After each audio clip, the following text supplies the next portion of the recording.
Merhaba, kanalıma hoş geldiniz. Bugün sizlerle birlikte bu gördüğünüz gerçekten çok şık tulumu çalışacağız. Arkadaşlar daha önce biliyorsunuz yazlık bir tulum çalışmıştık ve ondan esinlenerek bu tulumu çalışmaya başladım. Modeli başka, yani örme modelini başka bir yerden aldım. Yaka modelini başka bir yerden aldım. Toplama bir tulum oldu diyebilirim. Yaka başka yerden, örgü modeli başka yerden derken ortaya böyle şahane bir şey çıktı arkadaşlar. Şöyle ayrıntıları da göstermek istiyorum. Hemen şöyle A bölümüne çıtçıtlar ekledim. Şöyle göstermek istiyorum. Bebişimizin altını rahat alabilelim diye şöyle 3 tane çok şık bir düğme ekledim. Yakası zaten muhteşem. Hemen ölçülerini vermek istiyorum. Şöyle belden ölçtüğümüzde 21 santim ve hemen boyuna bakmak istiyorum. Boyu da omuzdan şöyle bilek kısmına kadar 38 santim. Arkadaşlar 6 ay 0 ve 3 ay arası bebeklere tam olacaktır. İstediğiniz büyüklüklerde yapabilirsiniz. Videonun içerisinde tüm ayrıntıları sizlerle paylaşacağım. Kullandığım iplerden bahsetmek istiyorum. Kullandığım ipler Alize Süperlana klasik ip kullandım. Birer tane pembe ve krem vardı elimde. Birer taneden bu kadar kaldı arkadaşlar. 2 tane de bej renginden vardı. 2 tane bej rengi ipten bu kadar kaldı. Biri tam yetti. Birinden de çok az kullandım. Tığ ise 3 milimlik tığ kullandım. Umarım beğenirsiniz. Umarım severek örersiniz. Ben gerçekten çok keyifle ördüm. İsterseniz hemen bu güzelliğin yapımına geçelim. Geçmeden önce minik hatırlatmamı yapmak istiyorum. Biliyorsunuz ki kanalım tamamen ücretsiz. Kanalıma tamamen ücretsiz abone olup bildirimleri açıp bir de bu videonun altına o güzel yorumlarınızı yazarsanız hem bana destek olmuş olursunuz hem de bu videoların birçok kişiye ulaşmasını sağlamış olursunuz diyorum ve hemen bu güzelliğin yapımına geçiyorum. Evet, öncelikle zincirle başlayacağım. Toplamda 48 tane zincir çekeceğim. 1 2 3 4 ve 5. Elimi oldukça gevşek tutuyorum ve 58 tane zincir çekip 48 tane zincir çekip dönüyorum. 48 zincirimi bitirdim. Şöyle göstermek istiyorum. En son çektiğim zincirden tutuyorum tırnağımla ve 3 tane zincir çekiyorum. Tığın başını doladım. Tırnağımla tuttuğum zincire batıp çektiğim zincirle beraber 2 tane ikili trabzan oldu. Toplamda 6 tane ikili trabzan yapıyorum. 4 5 ve 6. Şöyle hemen göstermek istiyorum. 6 tane 2 4 6 taneden sonra hemen yanındaki zincire battım ve burayı ayırıyorum. Burası bizim ön kısmımız. Ve hemen aynı zincirin içine 2 tane ikili trabzan yaptım. 2 zincir, aynı zincirin içine 2 tane ikili trabzan.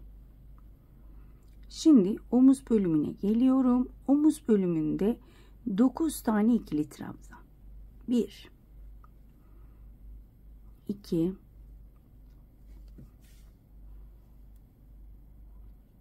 3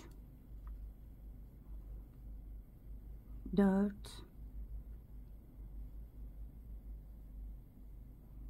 5 6 7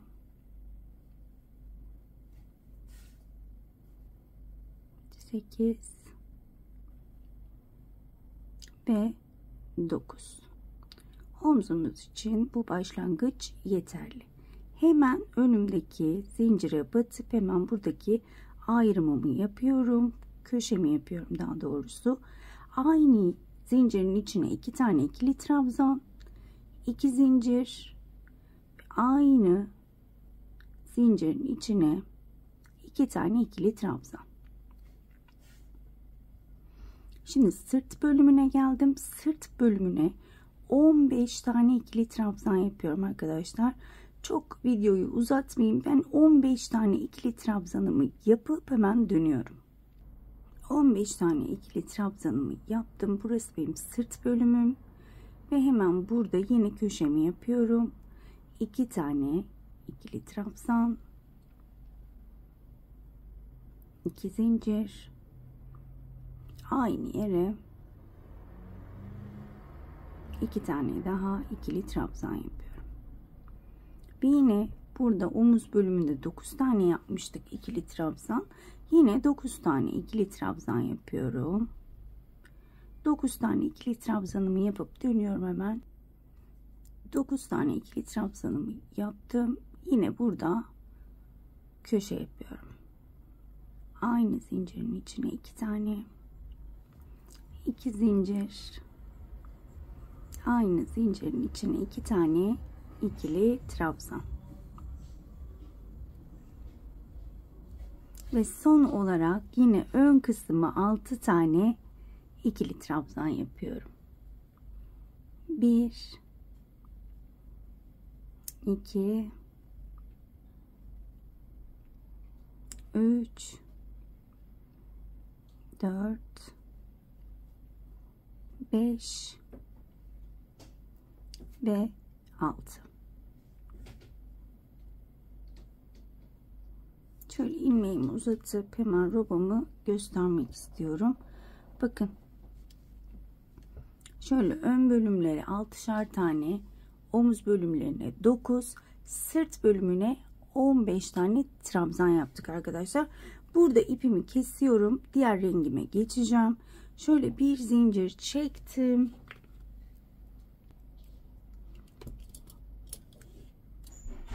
İpimi kestim. Ve hemen diğer rengime geçiyorum. Şöyle güzel bir pembem var. Hemen şöyle bir düğüm attım ve bitiş noktasından başlıyorum her zaman. İlk trabzan tepesine batıyorum. Şu şekilde kapatıyorum.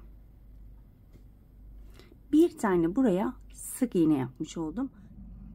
Hemen yanına bir sık iğne daha yapıyorum. Ve yan yana 2 tane sık iğne yapmış oldum. Başlangıç ve sonunda 2 tane sık iğne ile bitireceğiz, başlayacağız. Şimdi burada tığın başını 2 kez doluyorum. Hemen önümdeki trabzan tepesine battım. 2 ilmek kapatarak üçlü bir trabzan yaptım. Hemen yanındaki trabzan tepesine battım. Bir sık iğne yaptım. Hemen şurada bir pıtırcık oluşuverdi. Ve yine 2 kez doladım. Önümdeki trabzana battım. Üçlü trabzan yapıyorum. 2 ilmek kapatarak elimi gevşek tutuyorum. Hemen önümdeki trabzan tepesine batarak sık iğne yapıyorum. 2 kez doladım.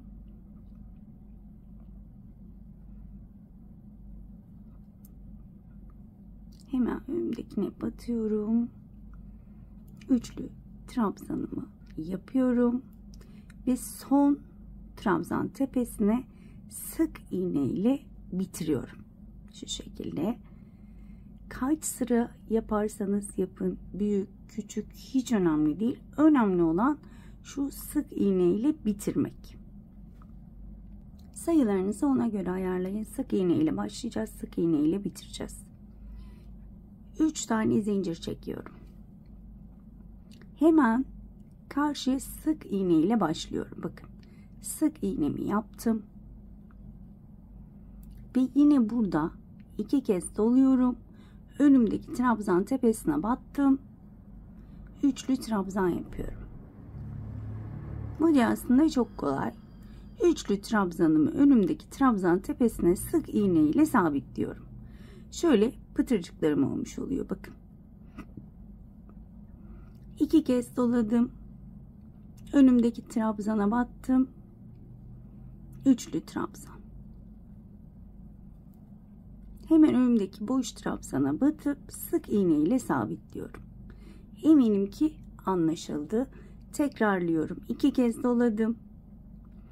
Önümdeki trabzan tepesine batıyorum. İlmek aldım ve 2 kapatıyorum. Hemen önümde duran trabzan tepesine battım. Sık iğne ile kapattım. 2 kez dola, trabzan tepesine bat, ilmek al ve üçlü trabzan. Elimizi gevşek tutuyoruz. Ve önümdeki boş trabzan tepesine sık iğne ile kapatıyorum. Ben bu şekilde burayı bitireyim. Zaten hemen köşeye geldim. Şöyle hızlı hızlı yapayım. Evet. Yine burada hep köşelere geldiğimizde hep yine trabzanla bitmiş olacağız arkadaşlar. Ona önem gösterin. Bakın yine trabzan demişim, sık iğne ile bitirdim. Ve burada yine 1, 2, 3 zincir çekiyorum. Ve hemen karşıdaki trabzan tepesine batarak sık iğne ile başlıyorum. 2 kez dola, bat, üçlü trabzan, hemen önümdeki sık iğneyi batarak devam ediyorum. Şöyle düzünü göstermek istiyorum ama pek güzel oluyor bu. Evet, şu şekilde bakın. Şu şekilde sıra sonuna kadar aynı gösterdiğim gibi devam ediyoruz. Sıramın sonuna gelmek üzereyim. Bakın burada ikinci pıtırcığımı yaptım. Üçüncüdeyim. Hemen önümdeki trabzan tepesine battım. Sık iğne yaptım. Hemen yanındakine batıyorum. Az önce dediğim gibi 2 sık iğne ile başladım. Yan yana 2 sık iğne ile bitiriyorum. Burada bir zincir çektim. İpimi kesiyorum. Şöyle de şunun güzelliğini göstermek istiyorum. Çok şirin olmadı mı? Evet. Bu şekilde devam edeceğiz. Şimdi önceki rengime geri dönüyorum. Hemen şurası bir düğüm olmuş. Açmak için uğraşmayacağım. Evet. Şimdi yine kestiğim noktadan başlıyorum. Her bir trabzan tepesine şöyle ilk trabzan tepesine batıyorum.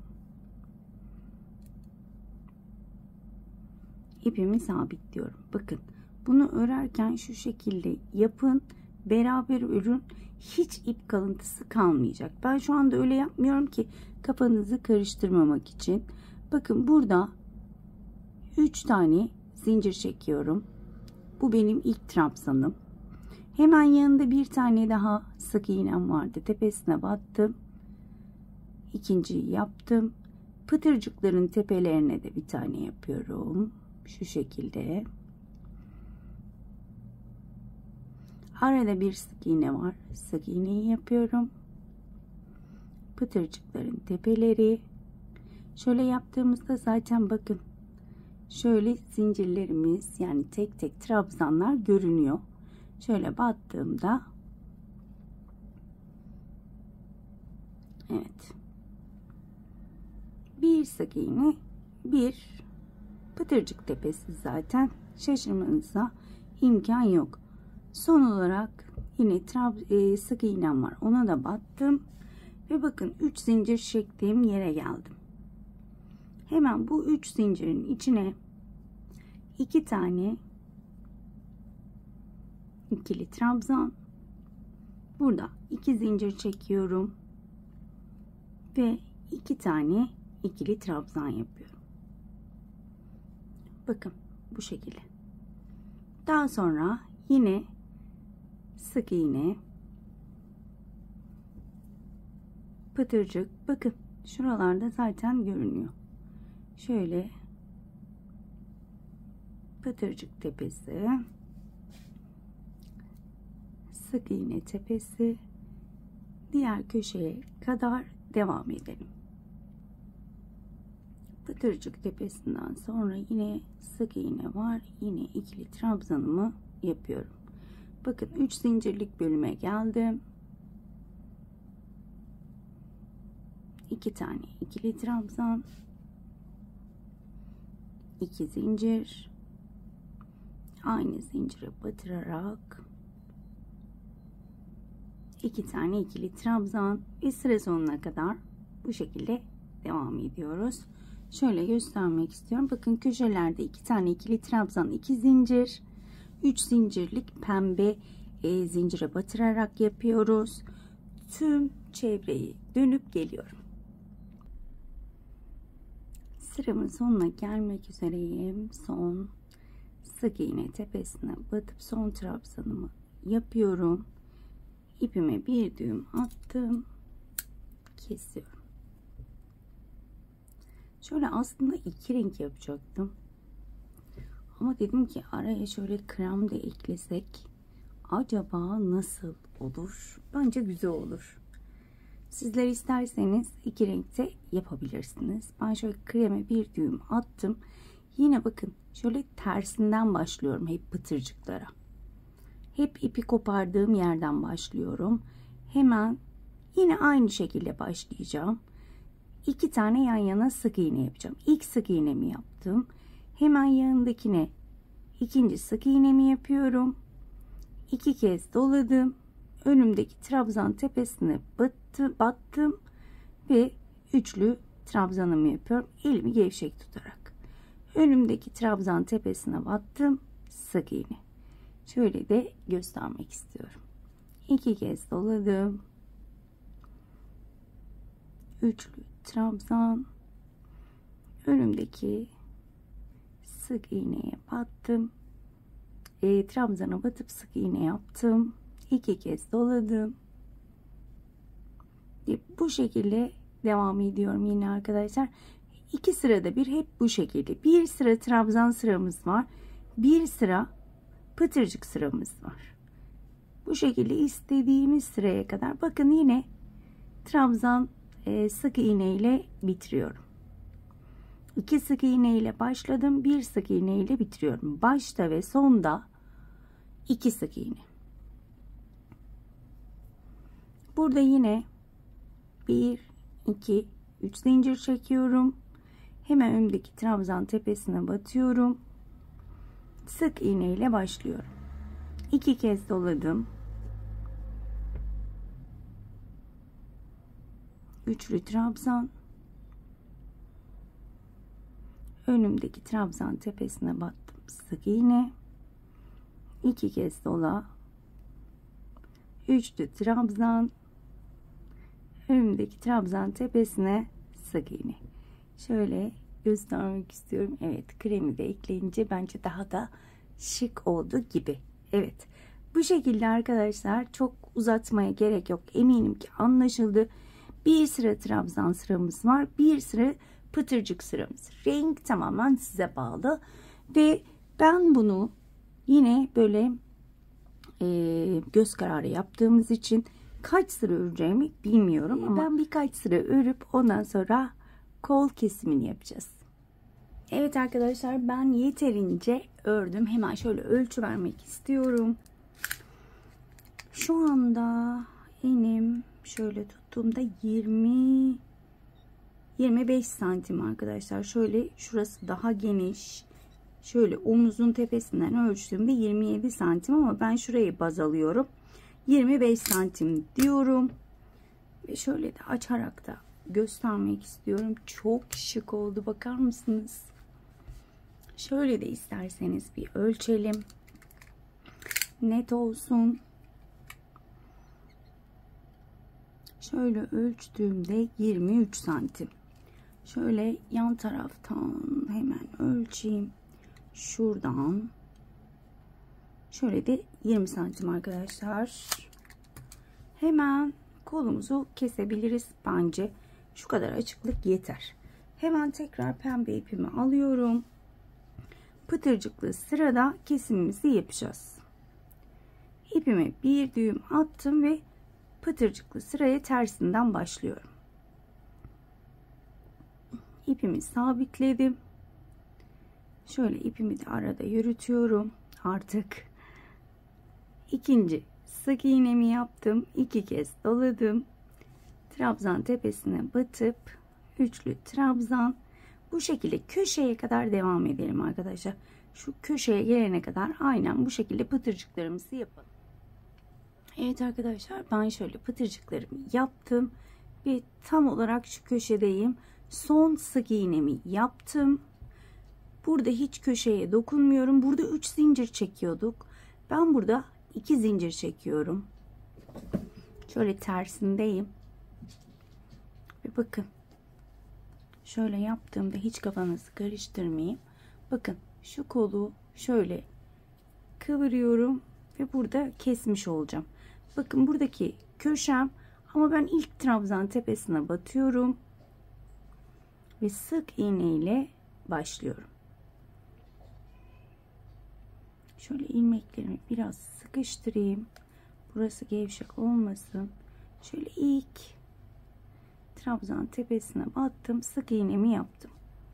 Daha sonra yine 2 kere dolayıp pıtırcıklarımı yapmaya devam ediyorum. Diğer kola gelene kadar. Hemen şöyle göstermek istiyorum. Bakın şu şekilde kolumuzu kesmiş olduk. Ben şöyle sırt bölümünü örüyorum ve diğer kola kadar devam ediyorum. Burada tekrar diğer kolu keseceğiz. Evet arkadaşlar, şöyle üçlü trabzanımı yaptım. Son sık iğneme batıyorum. Trabzanıma batıp sık iğnemi yapıyorum. Burada 2 zincir çektim. Ve bakın yine kol bölümümü şöyle içe katlıyorum ters tarafından. Bakın hiç köşeye dokunmuyorum. İlk trabzanına batıp sık iğne yapıyorum. Burayı da kesmiş olduk. Daha sonra sıra sonuna kadar yine pıtırcıklarımı yapmaya devam ediyorum. Eminim ki anlaşıldı. Ben sıra sonuna kadar devam edip geliyorum. Son olarak üçlü trabzanımı yaptım ve yine 2 tane sık iğne ile bu sıramı bitiriyorum. Bir zincir çektim. İpimi kesiyorum. Şöyle hemen size bu güzelliği göstermek istiyorum. Bakar mısınız şu güzelliğe? Çok güzel olmadı mı? Bu sırayı yaptıktan sonra arkadaşlar bununla ister tulum yapın, ister yelek yapın, isterseniz elbise yapın. Gerçekten hepsine uyacak bir model. Hemen ben diğer ipimi arıyorum. Hemen şu sırayı da göstermek istiyorum. Şöyle hızlıca. Hemen bunu önden örüyorduk. Artık bakın bu sıradan sonra kol taraflarını örmeyeceğiz. Arttırma, eksiltme yok. Şöyle bir düzden bir tersten örmeye devam edeceğiz. Şimdi ilk şöyle trabzan tepesine batıyorum. Şöyle 3 tane zincir çektim. Arada iplerimi yürütüyorum. Ve ikili trabzanlarımı yapıyorum. İplerimi de yürüterek. İplerinizi yürütürseniz daha sonra saklamak için uğraşmazsınız arkadaşlar. Ben şöyle şu koltuk altına gelene kadar örüp hemen dönüyorum. Şöyle koltuk altına geldim. Bir tane pıtırcık tepesine, bir tane şuradaki sık iğneye,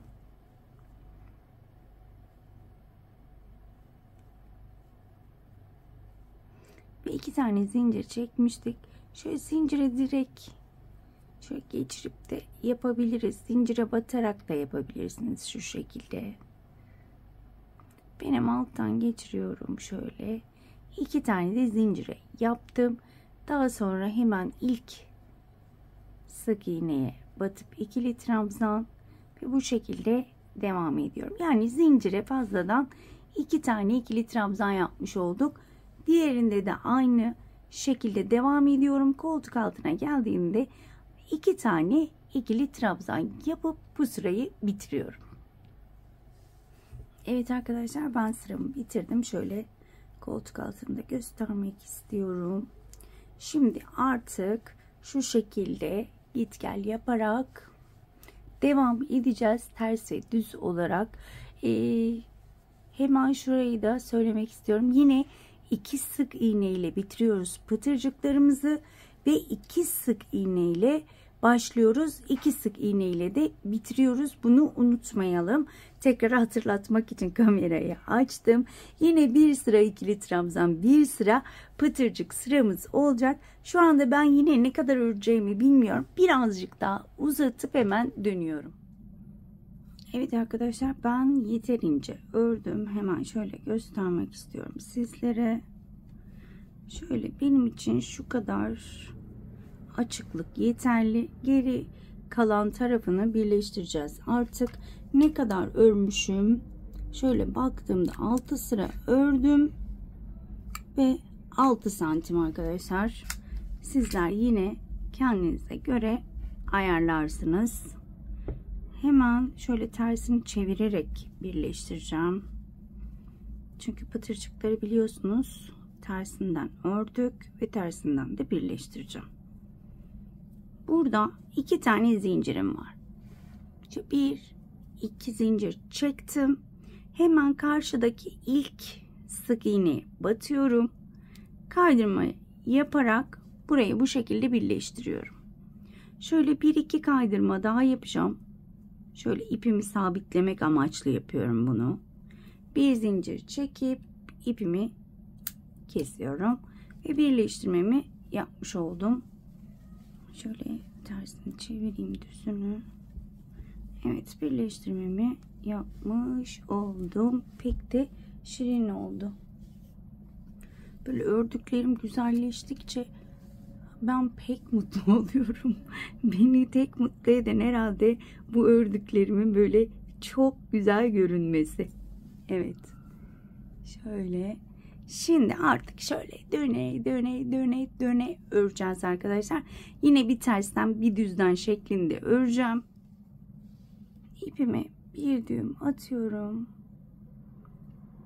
Ve arkadaşlar artık birleştirdiğimiz için burada normalde çift çift gelen sayılarımızı teke indireceğiz. Yani normalde hep çiftti. Şimdi teke indirmek için bakın buraya ben 3 tane ikili trabzan yapacağım. Şöyle. Bakın bu zincire batıyorum.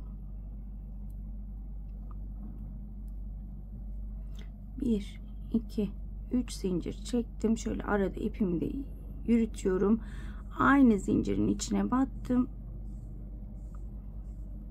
İkinciyi yaptım. 2 zincir çekmiştik burada. Yani 2 zincirin içine ben 3 tane ikili trabzan yapmış oldum. Bir tane arttırma yapmış oldum burada. Ve daha sonra tek tek batarak şöyle ikili trabzan yapıyorum. Diğer taraflarda da arttırma yapacağım. Diğer taraflarda toplamda 6 tane arttırma yapacağım. Toplamda 7 arttırma yapmış olduk. Biz burada başlangıçta 2 sık iğne yapıyorduk. 2 sık iğne bitiriyorduk. Buradaki 3 taneyi yapmamın nedeni, yani teke indirmemin nedeni, ben artık bir sık iğne, bir pıtırcık, bir sık iğne, bir pıtırcık gitmek için teke indiriyorum sayılarımı. Evet. Şimdi şöyle şu koltuk altına gelene kadar bir devam edelim. Bakın tam şöyle geldim. Koltuk altına doğru. Hemen burada şimdi ilk arttırmamı şurada yaptım önde. İkinci arttırmamı hemen burada yapıyorum. Aynı sık iğne tepesine 2 tane ikili trabzan yaparak ikinci arttırmamı yaptım. Daha sonra biraz ilerliyorum. Toplamda 7 tane arttırma yapacağız arkadaşlar. Arttırmamız bu sırada tek sayı olmak zorunda. Yani 7, 9, 11, 13 gibi. Sizler daha büyük, daha küçük yapabilirsiniz. Daha küçük olmaz zaten, bu yeni doğan. Ama daha büyük yapmak isterseniz, fazla arttırma yapmak isterseniz tek sayı olması gerekiyor. Üstüne basa basa söylüyorum, bir yanlışlık olmasın diye. Bakın şöyle geldim. Burada 6 taneyi dengeleyeceğim. Şöyle yine buraya 2 tane ikili trabzan yapıyorum. 3. arttırmamı yaptım. Eminim anlaşıldı. Diğerlerine tek tek batıyorum. Arttırmam gereken yerlerde çift batıyorum. Şimdi ben toplamda şu bölüme 6 tane arttırma yapacağım bölümlere. 7. de öndeki. Ben buraya gelene kadar örüp hemen dönüyorum. Evet, sıramın sonuna geldim. Kaydırmamı yaptım. Bir zincir çektim ve kapatıyorum. Evet. Burada şöyle gördüğünüz gibi bir genişleme oldu. Şunu istiyorum zaten ben.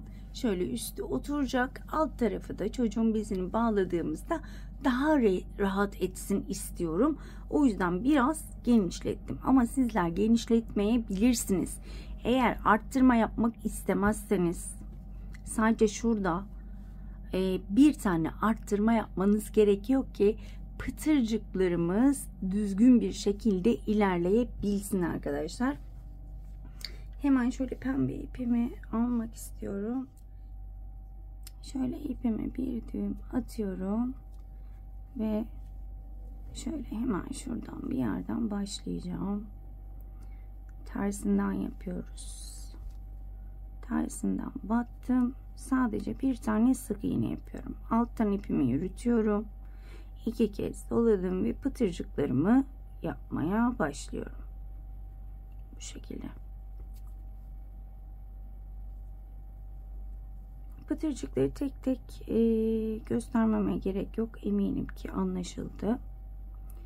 Ben sıra sonuna kadar devam edip hemen döneceğim.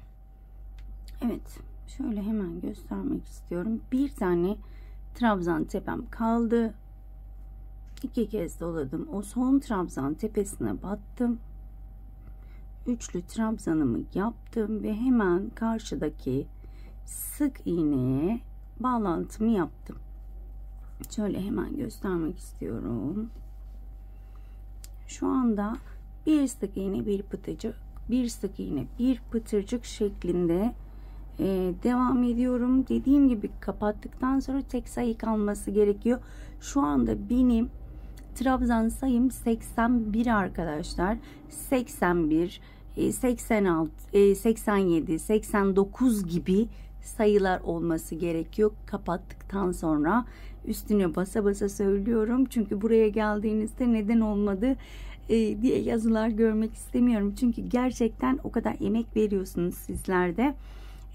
Boşu boşuna sökmenizi istemem.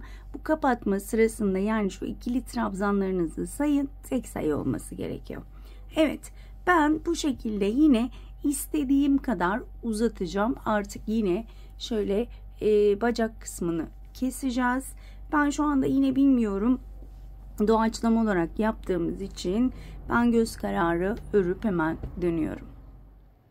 Evet arkadaşlar, ben yeterince ördüm ve şöyle bacak kısımlarını da ayırdım. Hemen onları da anlatacağım ama öncelikle ne kadar ördüğümü beraber saymak istiyorum.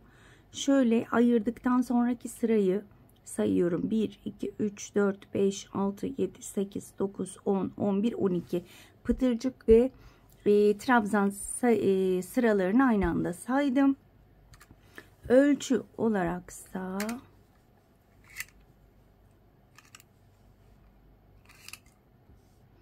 11 santim. Evet. Şimdi burayı nasıl ayırdım? Arkadaşlar 20 tane pıtırcığım vardı. Şu şekilde bakın. 20 pıtırcığı ikiye böldüm. 10 buraya ayırdım. 40 pıtırcık vardı. 20 buraya ayırdım. 20 de buraya ayırdım. Ve şimdi buraları tek tek bacakları öreceğiz. Hemen şöyle tomurcukla bitirdik. Hemen trabzan rengimi alıyorum.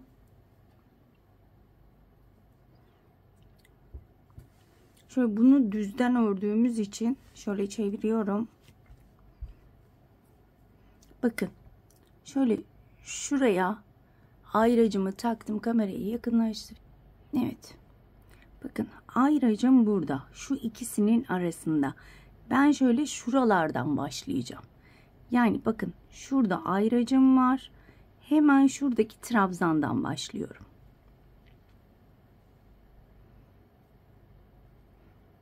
İki zincir çekiyorum. Ve trabzanlarımı yapıyorum. Pıtırcık sayısı denk gelecek mi bilmiyorum. Onu da ayarlamaya çalışacağım. Sayılara bakarak şu anda bu şekilde diğer ayracın olduğu yere kadar ikili trabzan yapacağım. Şuraya kadar arkadaşlar. Ben bu şekilde ikili trabzan yapıp hemen dönüyorum. Sıramın sonuna geldim. Bakın şöyle ayracım burada. Tam ben buraya kadar geldim ve burada hemen ipimi kesiyorum. Ben trabzanlarımı saydım. 39 tane trabzanım var. Pıtırcıklarıma denk geliyor. Yani tek sayı. Şöyle göstermek istiyorum. Şöyle mantığı da göstermek istiyorum. Bakın şuradan başlayacağım. Şöyle bacağı öreceğiz. Daha sonra da yine şuradan başlayacağım. Bacağı öreceğiz. Ama şu ortası açık olacak ki bezini rahat alabilelim diye şuraya bir çıt çıt takacağız. Şimdi şöyle tersini çeviriyorum. Ve burada yine arka ön git gel yaparak pıtırcık ve ikili trabzan sırası yapacağım. Ne kadar yapacağımı bilmiyorum arkadaşlar. Yine göz kararı yapacağım. Çünkü hiç bu modelden, bu modeli yelek olarak çalışıyorlar. Ama bu modelde ilk defa ben yapıyorum. Yani hep yelek gördüm ama tulum olarak hiç ben ilk olarak ben çalıştığım için hepsini yine göz kararı yapacağız artık. İlk sık iğne ile başladım. Hemen pıtırcıkla devam ediyorum. Bu sefer hesaplarıma göre bir sık iğne ile başlıyorum. Bir sık iğne ile bitiriyorum. Evet. Bu şekilde çok fazla videoyu uzatmayalım. Diğer tulumdaki video 1 saati geçti arkadaşlar. Ne olur bunda 1 saati geçirmeyiz umarım. Evet, bu şekilde ben git gel yaparak bir bacağı aynı şekilde istediğim uzunluğa gelene kadar örüp hemen dönüyorum. Evet arkadaşlar, tek bacağı ben tek başına ördüm. Benim için bu uzunluk yeterli. Hemen sayıyorum kaç sıra örmüşüm. 1 2 3 4 5 6 7 8 9 sıra örmüşüm. Diğer tarafı da aynı şekilde öreceğim ama tabii ki başlangıcı göstermek istiyorum. Bir de ölçü vermek istiyorum. Unutmadan şöyle şuradan ölçü vermek istiyorum. Net bir ölçü vereyim. 9 santim. Evet. İpime bir düğüm attım. Şöyle arkadan başlayayım. Bakın az önce dediğim gibi. Şuradan başladım. Şu ortadayım. Yani şöyle ortada 2 pıtırcık bırakıyorum. Pıtırcığın yanındaki sık iğneyi batırıyorum. 1 2 3 zincir çektim ve ikili trabzanlarımı yapıyorum. Şimdi örerken aklıma geldi. Siz büyük yapabilirsiniz. Sayılarını değişik yapabilirsiniz. Eğer bu bölümde olur da pıtırcıklar denk gelmedi, sayarsınız, zaten tek sayı olması gerekiyor. Tek sayı değilse, çift sayıysa yapmanız gereken tek şey aynı sık iğne 2 kere batarak bir tane arttırma yapmak. Çok da kafanızı yormaya gerek yok. Tek sayı olması gerekiyor bu bölümün. Şöyle eğer çift sayıysa teke indirebilirsiniz bir tane fazladan yaparak. Evet, bu şekilde devam ediyorum ve şuraya kadar dediğim gibi 2 tane ortada kalacak ve yine git gel yaparak aynı bu uzunlukta diğer bacağı da öreceğiz. Çok fazla uzatmaya gerek yok. Ben bu bacağı da örüp hemen dönüyorum. Evet, ben diğer bacağı da bitirdim. Bir sıra pembeli pıtırcık daha ekledim. Şöyle göstermek istiyorum. Şimdi şu şekilde ölçtüğümde 10 santim bacak boyu bu şekilde.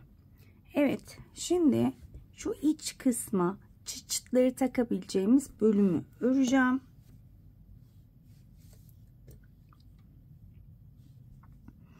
Hemen şöyle istediğiniz renkte kullanabilirsiniz. Ben yine ana rengimi kullanacağım.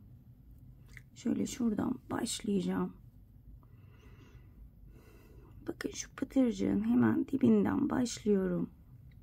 Şu şekilde biraz yakınlaştım. Kapatıyorum. Bakın şöyle trabzanların yanlarına şöyle tek tek batırıp sık iğneler yapacağım. Şöyle 2 tane buraya yapıyorum. Bir tane de şöyle pıtırcığın dibine batırıyorum. 2 tane trabzanlara şöyle yan yana ilmeklerine batırıyorum. Bir tane de pıtırcığın dibine batırıyorum. Eminim ki anlaşıldı. Bu şekilde sıra sonuna kadar devam edeceğim. Evet. Bakın şuradan başladım. Şu şekilde gelip burada bitirdim. Şimdi burada bir zincir çekiyorum. Çeviriyorum. Ve yine her bir sık iğneye batarak sık iğne yapıyorum. Bunu 3 veya 4 sıra yapmayı düşünüyorum. Sizler de aynı şekilde ister 4 ister 5 bu şekilde git gel yaparak sık iğne yapacağız arkadaşlar. Şöyle biraz öreyim. Hemen göstermek istiyorum. Bakın bu şekilde. Burayı bu şekilde 3-4 sıra ördükten sonra hemen arkaya geçiyorum. Arkada da aynı şekilde şuradan başlayıp git gel yaparak kaç sıra isterseniz o kadar sıra örüp ben de hemen dönüyorum. Evet, ben iki tarafa da 3 sıra ördüm arkadaşlar sık iğne ve şöyle gördüğünüz gibi şuranın ördükten sonra ipimi kesmedim, lastik kısmını yapacağız. Şimdi şöyle bir arkalı önlü göstereyim. Bakın 3 sıra burada, 3 sıra ise önde. Şimdi bu ön tarafı bakın şu iç kısma gelecek, bu şöyle dışarı kapanacağı için şunları şu şekilde birleştireceğim. Bakın şu şekilde birleştireceğim. Biraz yakınlaştırayım kamerayı. Evet, bakın şu şekilde ikili trabzan yapacağım. Şöyle tekrar yakından göstermek istiyorum. Şöyle burası ön. Evet, şu şekilde. Şimdi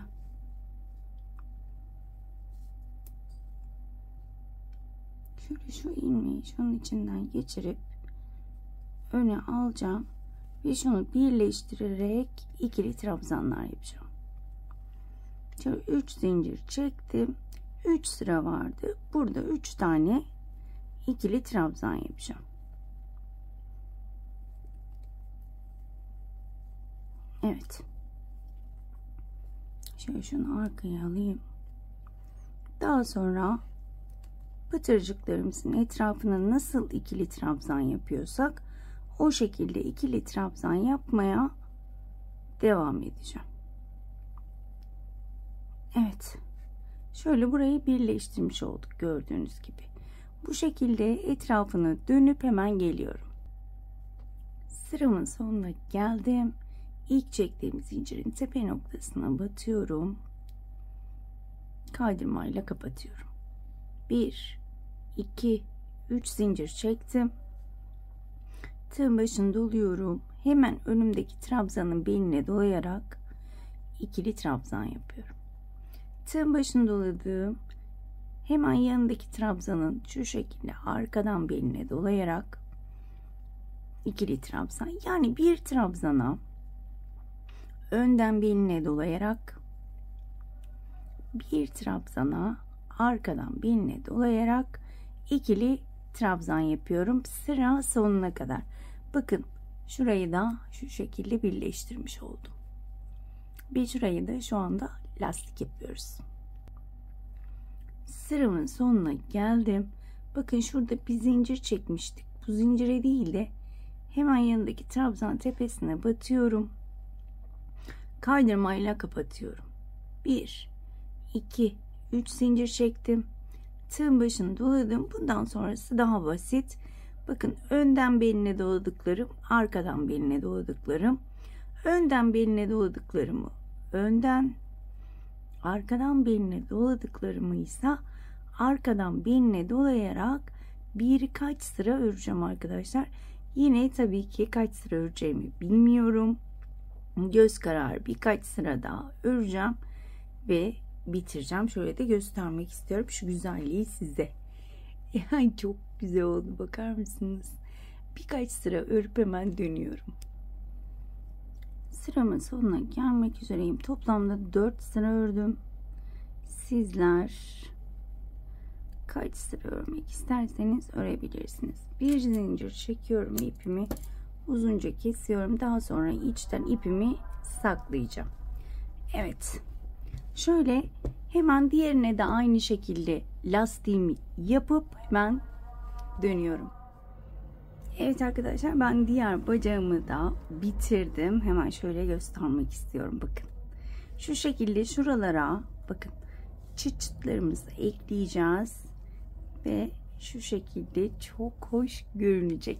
Hemen ben bunu bitirdikten sonra kameranın arkasında bir tek kolu çalıştım. Kameranın arkasında çalışmam lazımdı. Çünkü sayılarını tutturabilmem için birkaç kere ördüm, söktüm.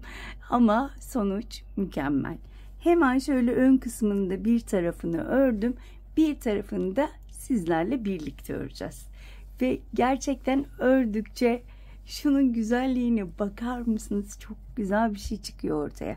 Evet, hemen öncelikle yakadan başlayalım. İsterseniz kameramı yakınlaştırayım. Evet, şöyle tığımı aldım. İpime bir düğüm attım. Arkadaşlar şu A bölümünü yaptığımızla hemen hemen aynı. Şöyle bakın, sadece şu ortayı açık bırakıyorum ki şunu şöyle daha sonra dikeceğiz. Şöyle. Şimdi şöyle yakından göstermek istiyorum. Bakın şurada ortada 3 tane trabzan var. 1, 2, 3 ve burada da bir sık iğne var. O sık iğneye tutturuyorum. Ve sık iğne ile kapatıyorum. Altta yine ipimi yürüteceğim. Ve az önce yaptığımız gibi, şu A kısmında yaptığımız gibi yine sık iğneler yapacağım. İpimi biraz sıkılaştırayım. Evet. Şöyle ilmeklere batarak sık iğneler yapıyorum. Şöyle şu trabzan boyunca 2 tane. Hemen şöyle pıtırcık sırasına gelince bir tane şeklinde sıra sonuna kadar devam edelim. Sıra sonuna gelmek üzereyim.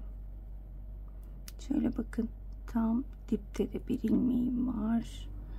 Ona da battım. Şöyle göstermek istiyorum. Şu şekilde. Bir zincir çektim. Modelimi çeviriyorum. Bu şekilde git gel yaparak şunu 3 sıra yaptım. Şunu da 4 veya 5 sıra yapmak istiyorum.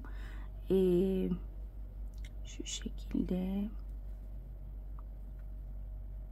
tek tek batarak ilik nasıl yapacağız derseniz hemen şöyle göstermek istiyorum. Muhtemelen 3. sırada yapacağım.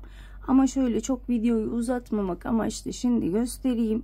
Şöyle 2 zincir çekiyorum. Birinci değil, ikinci değil, üçüncüye battım. Bakın, ilik yerimiz hazır. Araya kaç tane sık iğne yapmak istiyorsanız sık iğnenizi yapın. Daha sonra 2 zincir, 1, 2, üçüncüye batıyorum ve iliklerimi bu şekilde açıyorum. Bir üst sıraya geçtiğimizde bir üst sırada yine her bir sıraya tek tek batıp sık iğne yapıyorum. Şuraya da kaç zincir çektik? 2 zincir çektik. 2 tane sık iğne ve bu aralara da aynı şekilde sık iğnelerimizi yapıyoruz ve burayı bitiriyoruz. Çok fazla uzatmaya gerek yok. Git gel yaparak örüp hemen dönüyorum. Evet, şöyle göstermek istiyorum. Şurayı 3 sıra demiştim ama yanlış söyledim. 4 sıra şurayı ördüm. Şurayı da 5 sıra ördüm. Düzeltmek istiyorum. Hemen şöyle izah edeyim. 4. sırada iliklerimi açtım. Ben 3 tane ilik açtım. Ve 5. sırada da yine sık iğne ile kapattım. Ve bu şekilde bakın üst üste geldiğinde gayet hoş görünüyor. Bakın buralar açık. Buraları şuralarda yaptığımız gibi şöyle üst üste koyup içten dikeceğim. Şurası daha şöyle hoş görünecek. Gördüğünüz gibi. Burayı dikiyoruz ve hemen kollara geçiyoruz. Kollar şöyle iplerim karışmış. Şöyle bakın. Beyazla bitirmişiz. O yüzden pembe pıtırcıkla başlayacağım. Kamerayı biraz daha yaklaştırayım. Evet, ipime bir düğüm attım. Bu sırası önemli. Diğer sıralar yine şurada ördüğümüz gibi döne döne şu bölümde döne döne örmüştük. Aynı şekilde ilerliyor. Önemli olan şu ilk sıramızı yapmamız. Evet, ipime bir düğüm attım. Ve hemen koluma geçiyorum. Şöyle tersinden öreceğiz biliyorsunuz. Ördükçe zaten daha kolaylaşacak bunu çevirmesi. Bakın şöyle koltuk altındayım. Şurada 2 tane trabzanım var. Tam ortaya batıyorum. İlk sık iğnemi yapıyorum. Tığın başını doladım. Bakın önümde hemen pıtırcık pembe pıtırcık yeri var. Şöyle 2 kez doluyorum. Hemen oraya batıyorum. İlk pıtırcığımı yapıyorum. Nereye batıyorum bunu? Hemen bakın şurada 2 tane zincir var. İlk zincire batıp sabitliyorum. Tığın başını doladım. Hemen önümdeki trabzan tepesine batıyorum. Ve üçlü trabzanımı yaptım. Önümdekine batıp burası zaten aynı ilerliyor. Önemli olan şurayı göstermekte size. Ve toplamda 17 tane pıtırcığım olması gerekiyor. Şöyle şuraya gelene kadar devam edelim. Şurayı da göstermek istiyorum. Sona doğru geliyorum. Bakın yine zincir bölümündeyim. Tığın başını 2 kez doladım. Önümdeki son trabzana battım. Pıtırcığımı yapıyorum. Hemen önümdeki zincire battım. Kapattım. 2 kez doladım. Hemen bakın şu önümdeki trabzana batıyorum. Şöyle tepesine batıyorum.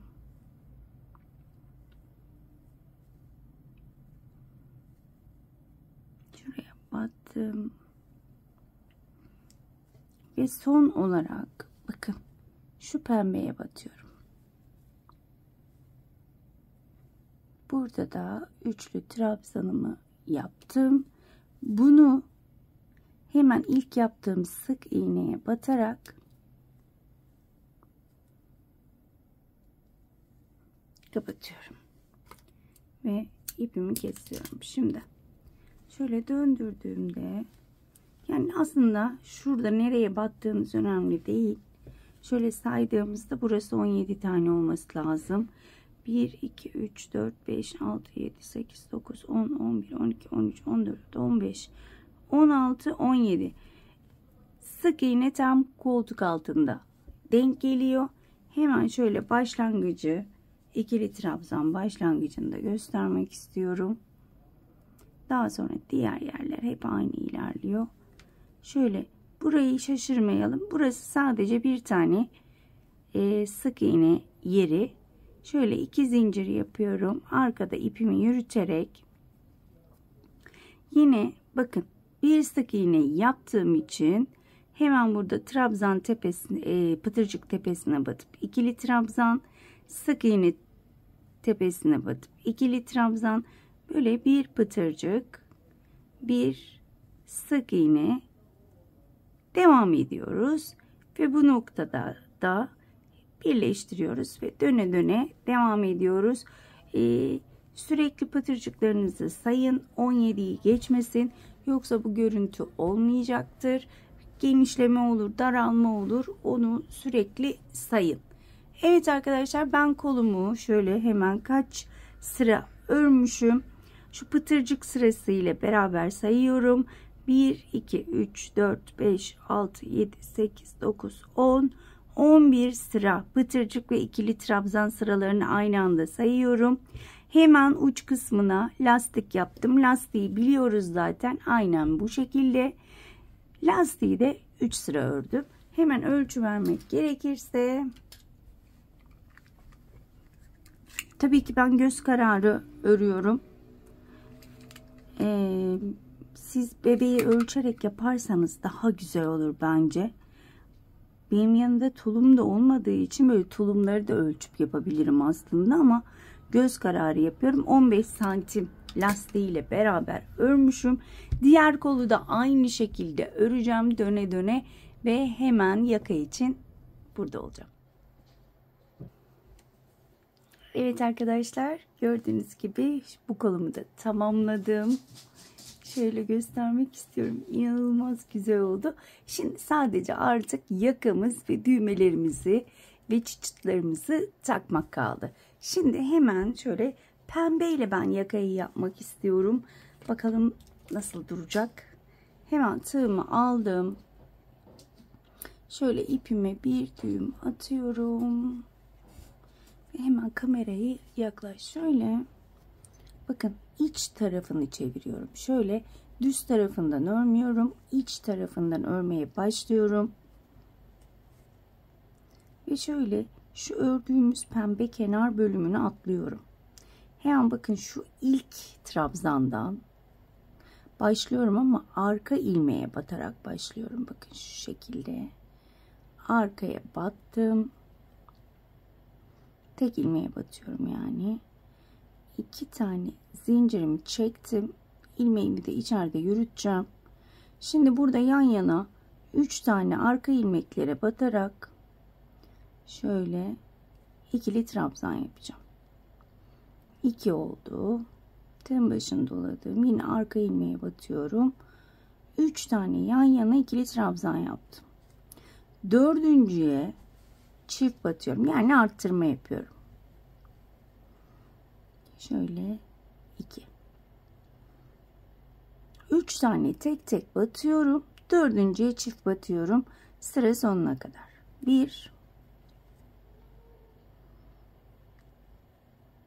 2 3 ve dördüncüye çift batıyorum. Yani aynı trabzan tepesine 2 kez batıyorum. Evet. 3 tek 1 çift şeklinde tam şu bölüme gelene kadar devam edelim. Evet. Bakın tam şuraya kadar geldim. Son bir trabzan tepesine de yine şöyle arkadan batıyorum. İkili trabzanımı yapıyorum. Evet.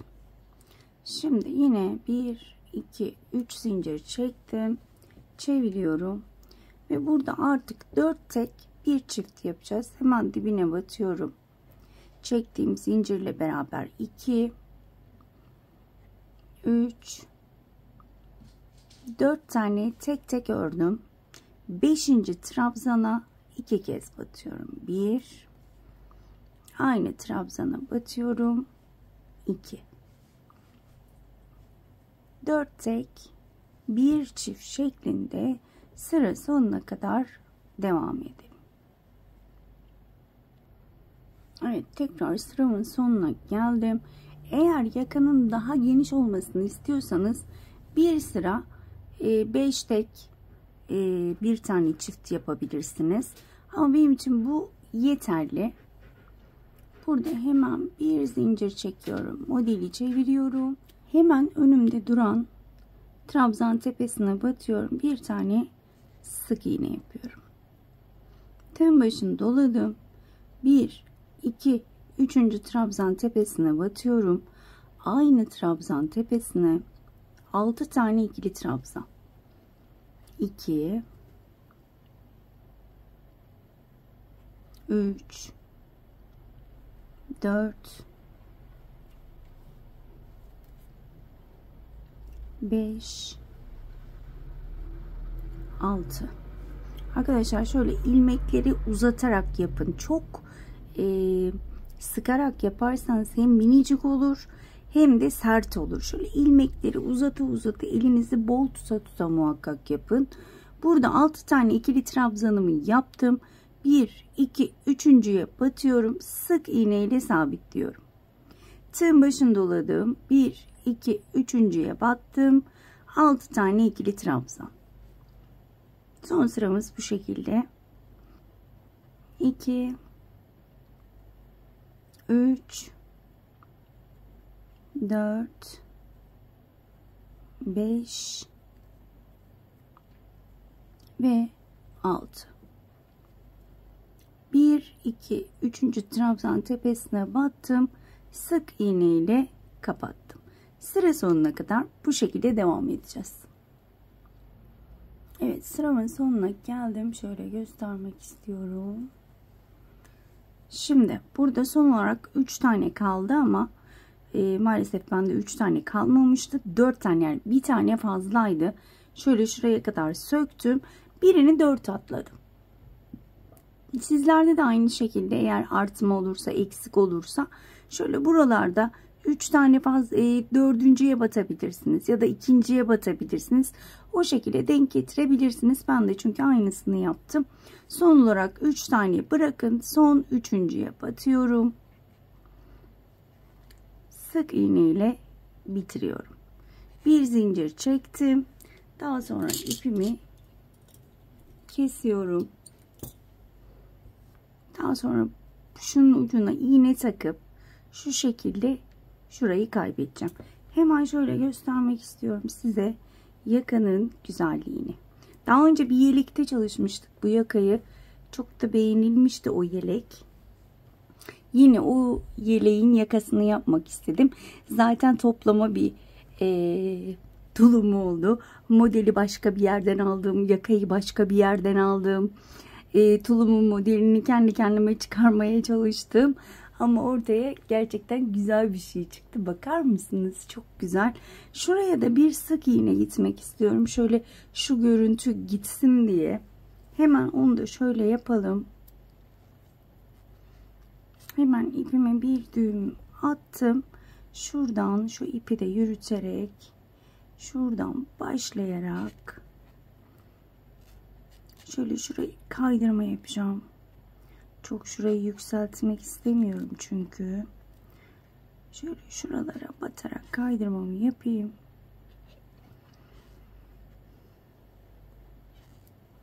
Evet. Şu burası, şurayı da saklarız. Gayet güzel. Şimdi şu ip artıklarını şey yapalım. Bakın şurada duran ilmekler var. Onlara da şöyle kaydırma yapmak istiyorum. Sık iğneden vazgeçtim. Şöyle o ilmeklere batarak kaydırma yapacağım. Kaydırmayı yaparken ilmeğinizi çok sıkmayın arkadaşlar. Şöyle bol bırakın ki kasma yaşanmasın. Bakın şu şekilde. Tam zaten ilmekler hemen önüme geliyor. Bakın şu şekilde kaydırmamı yapıyorum. Yakam daha da güzel görünüyor. Evet. Bu şekilde sıra sonuna kadar şu ilmekleri batarak kaydırma yapıp dönüyorum. Evet. Şöyle sona doğru yaklaşıyorum. Burayı da aynen kaydırmamı yapıyorum. Evet. Son olarak şu uç tarafa da yapmak istiyorum.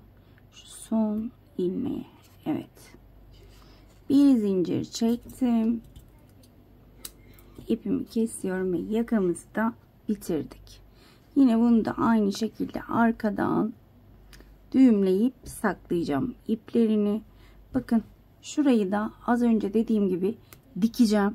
Düğmelerini dikerken hemen şurayı da şu şekilde dikeceğim. Gerçekten güzel bir şey çıktı ortaya. Şöyle bakar mısınız yakaya? Gerçekten güzel oldu. Hemen şöyle düğmelerimi göstermek istiyorum. Şöyle rengarenk düğmelerim var. 3 tane ilik açmıştım. Şöyle düğmelerimi dikeceğim. Evet. Daha sonra hemen şöyle çıt çıtım var. Bu çıt çıtları da hemen şu alt tarafını şu şekilde dikeceğim. Ve daha sonra kapanış için burada olacağım. Evet arkadaşlar, ben çıt çıtlarımı ekledim. Daha doğrusu da diktim. Şöyle hemen göstermek istiyorum. Bebişimizin altını rahatlıkla açabilelim diye. İsterseniz burayı düğme de dikebilirsiniz. Tamamen size kalmış ama bence çıt çıt daha uygun, daha rahat diye düşünüyorum. 3 tane düğmemi ekledim ve gerçekten ortaya mükemmel bir şey çıktı. Hemen şunu da hatırlatmak istiyorum. Arkadaşlar, daha büyük yapmak isterseniz, yani 0-3 ay ama siz 6-9 ay yapmak isterseniz yakayla oynamayın. Sadece arttırma bölümlerini daha da uzatın. Daha büyük olacaktır zaten. Ama 2-3 yaş çocuklara yapmak isterseniz o zaman yakada birer tane arttırma yapabilirsiniz. Pardon, 2'şer tane arttırma yapabilirsiniz. Bu noktalar çok önemli. Böyle birkaç ay oynuyorsa eğer büyüklük, hemen bu ebattan büyütüyoruz ama 1 yaş 2 yaş oynuyorsa yakadan da büyütebiliriz.